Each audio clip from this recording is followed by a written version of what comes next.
Бајден се јави, на вистина се јави, а он кога ќе се јави некому не е нарно. Прашајте ги палестинциве. Па сега и нам ни се јави да не останеме покуса од палестинците и вака ни порача.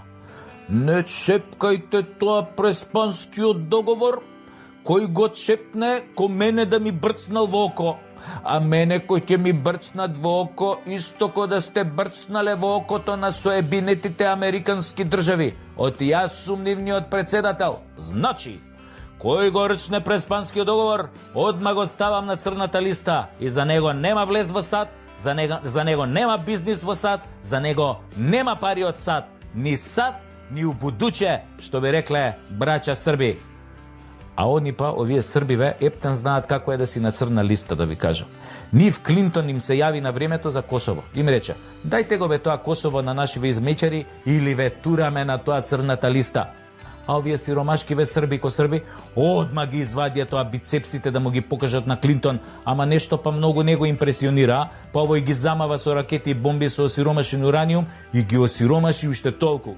И ете, дојде време САД и нам да ни се закани со црни списоци. Оти видете, никогаш не е проблемот во САД. И никогаш не е важно дали на нивно чело е некој што се вика Бајден, Клинтон или Буш. Важно е само дали си доволно глуп да им се измочаш во супата. Им се измочаш ли, одиш на црна листа и стануваш историја. Во нашиот случај те бришат и од историјата, заедно со целата твоја историја. Оти ние не сме Срби, па да претаме и да покажуваме бицепси, дури кога сме слаби. Ние сме обезмудени, мекотели, ви се молам. Одма паѓаме у несвес кој ќе ни спомна црни списоци.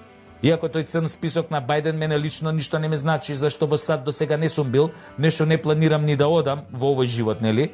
Бизнис во САД немам, а пари од САД до САД, што би рекле браќа Срби, не сум ни побарал. Ама што е тука е? Секоја бесна глиста мора на црна листа. Оти според Бајден, ако го оспориш преспанскиот договор, си закана за мирот на Балканот, поново нели Западен Балкан. Исто си нафркал ако го оспориш и оној Охридскиот договор од 2001 година, кога практично капитулираше Асномска Македонија. Нема играње со мирот на Балканот. Така миротворецот председател на САД ни прати моćна мировна порака на нам македонците. Сега, бидејќи он малку заборава во последно време поради староста, изгледа заборавил кој потпали 3 војни на тлото на бивша федеративна Југославија пред само 30 години. Заборавил дека миротворската политика на државата која сега ја води однесе 250.000 животи од 1991 година до 2001. Заборавил со кого се ортачеше неговата земја, кому му продаваше оружје и кого обучуваше за да ги потпали тие војни. Прво фрлија милиарди долари да го растурат однатре, нели, југословенскиот систем, една самостојна држава каква што беше Југославија, а потоа фрли милиарди долари за да се воспостави лажен, привиден и присилен мир во каков што живееме денес. Да се разбереме, немам ништо против американскиот народ, ама баш ништо, напротив, но имам против твојата политика, брате Бајден, политика на империалистички колонизаторски закани, како да живееме во времето на Колумбо.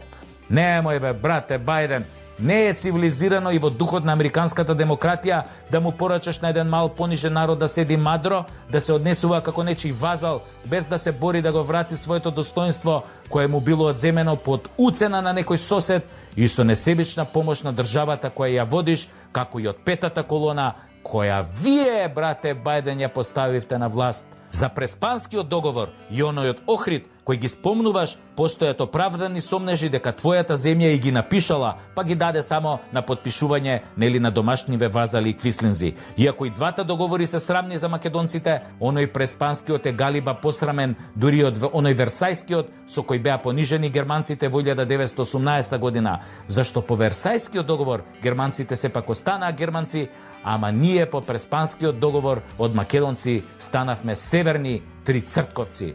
Прагма е прагма, брате Бајден, и власт е власт, и сила Бога не моли, ама и чест е чест. Можеш да се заканиш, повеќето и ќе ги исплашиш, ама не можеш сите да ги замолкнеш. Не е се во прагмата, постојат и идеали, барем некаде, и се уште. Не можеш сите да ги убиеш, некои да ги запреташ со земја, пак ќе се појават како реките понорници, како пирејот, брате Бајден. И не заборавај, се раѓале големи империи па умирале. Сети се на Персија, сети се на Рим, сети се на Александар и античка Македонија. Брате Бајден, ти текнуе ли, бе? Ти текнуе? Каде се сега тие? Животот, брате Бајден, е тркал се. Сега си горе, утре давеник во море. Па ти сега видиш што сакаше поетот да каже, нели? Премногу пување не е